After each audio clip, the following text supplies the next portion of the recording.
दोस्तों कैसे हो आप। आशा करता हूँ सब ठीक होंगे। और आज हम जो बात करने जा रहे हैं वो दिल्ली पुलिस कांस्टेबल के एग्जाम के लिए कि आप एग्जाम की कैसे तैयारी करें ताकि वो क्रैक हो जाए। तो इसमें मेन मुद्दा हमारा है क्या है, किस सब्जेक्ट को कितना टाइम देना है, उन सब पे बात करने वाले हैं हम आज। कौन से सब्जेक्ट को टाइम ज्यादा देना है, कौन से को कम देना है।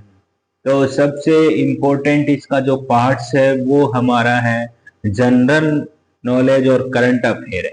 तो करंट अफेयर आपको तैयार करने के लिए सबसे उपयोगी चीज बता रहा हूं मैं आपको। आप डेली के अखबार पढ़ो। फिर करंट अफेयर पढ़ने की कहीं जरूरत नहीं है, कहीं यूट्यूब पर देखने की कोई जरूरत नहीं है। आपको एक डेली नीति बनानी है कि मुझे अखबार पढ़ना है। अखबार की मेन हेडिंग नहीं पढ़नी है। 1 घंटा आप अखबार को दोगे और 1 घंटे को पूरी तरह से ऐसी मेन मेन हेडिंग पढ़नी है जो टाइम पास वाले टॉपिक्स आपको नहीं पढ़ने हैं। तो विशेष ध्यान रहे, जनरल नॉलेज तैयार करने के लिए आपको पेपर पढ़ना बहुत जरूरी है।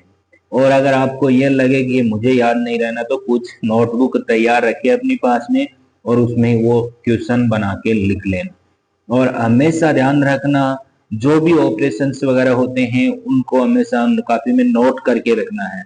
उसको नोट करके रखोगे तो आपको वो हमेशा के लिए क्या जाएगा, क्वेश्चन बनेंगे उसमें, और क्वेश्चन बनते हैं तो वो आप आसानी से अटेम्प्ट कर सकते हो।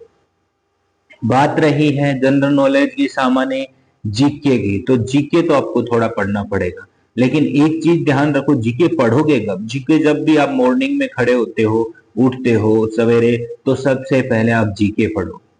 क्योंकि जीके एक ऐसा सब्जेक्ट है जिसको फ्रेश माइंड चाहिए आपका, तभी वो आपकी याददाश्त को बढ़ाएगा। और जीके फ्रेश माइंड से ही आपका याद रहता है।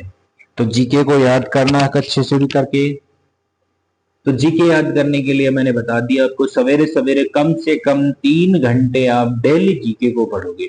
1 घंटा दोगे आप करंट अफेयर को, तो 4 घंटे हो गए।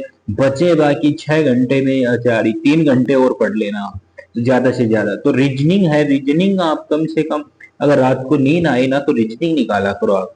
हमेशा ध्यान रखा करो रीजनिंग है।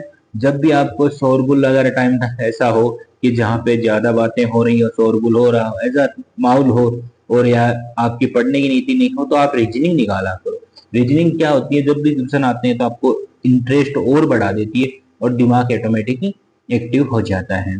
तो हमेशा ध्यान रखना, रीजनिंग को तब पढ़ना है जब आपको क्या करना है, नींद आनी हो, या फिर ऐसे टाइम में जैसे कि आपको लग रहा हो कि मेरे पढ़ने का नियत नहीं है तो मुझे रीजनिंग निकाल लेनी चाहिए। मैथ भी ऐसे टाइम में सेट कर लिए ना, ठीक है। मैथ के टॉपिक्स फिक्स हैं, उनमें से आप ऐसे क्वेश्चन उठाओ ताकि इजी क्वेश्चन आसानी से हो जाए। मतलब हार्ड क्वेश्चन उठाओगे तो इजी क्वेश्चन आसानी। और कंप्यूटर है, कंप्यूटर डेली आज 30 मिनट आप पढ़ो उसको। कितनी मिनट? 30 मिनट पढ़ो कंप्यूटर को, केवल 30 मिनट। हो सकता है 2 दिन में पढ़ लिया आपने, 2 दिन में पढ़ लेना, 1 दिन में पढ़ लेना, लेकिन पढ़ना डेली। डेली पढ़ने का मतलब है कंटिन्यूटी बनाए रखना है। ऐसा कि नहीं कि आज 6 घंटे पढ़ लेंगे और कल नहीं पढ़ा 1 मिनट भी, तो ऐसा मत करो। अगर ये जो शेड्यूल बनाओगे आप, इस शेड्यूल के अकॉर्डिंग चलोगे तो 100% आपके marks Delhi police exam correct हो जाएगी। कोई सी का माई का लाल ऐसा नहीं है जो आपको रोक सकेगा। लेकिन बस कंटिन्यूटी बनाए रखना है। एग्जाम के अंदर सबसे बड़ा इंपॉर्टेंट रूल यही होता है पढ़ाई का कि आप डेली रूटीन में बना के पढ़ो।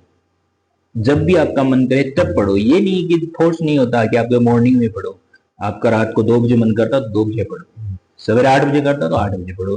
घर का वर्कलोड है तो टाइम उसी के अकॉर्डिंग शेड्यूल, घर की हेल्प भी करो थोड़ी बहुत और खुद पढ़ाई भी करो। दोनों का काम आपकी सफलता के लिए। Best of luck.